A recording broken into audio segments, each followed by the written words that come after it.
ഓ ഈശോയെ, ഈ ലോകത്തിൽ അധികമായി അങ്ങയെ സ്നേഹിക്കുകയും സ്വർഗത്തിൽ അങ്ങയെ ഏറ്റവും ഗാഢമായി സ്നേഹിച്ച് അങ്ങയോടൊത്ത് വാഴുകയും ചെയ്യുന്ന പരിശുദ്ധ അമ്മയുടെ രക്തക്കണ്ണീർ കണങ്ങളെ അങ്ങ് കരുണയോടെ വീക്ഷിക്കണമേ.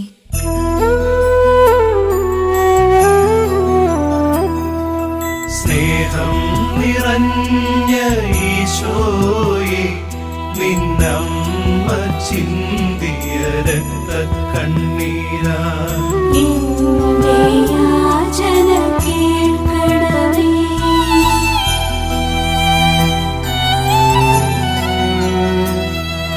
സ്നേഹം നിറഞ്ഞ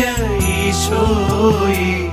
നിന്നമ്മ ചിന്തിയ രക്തക്കണ്ണീരാ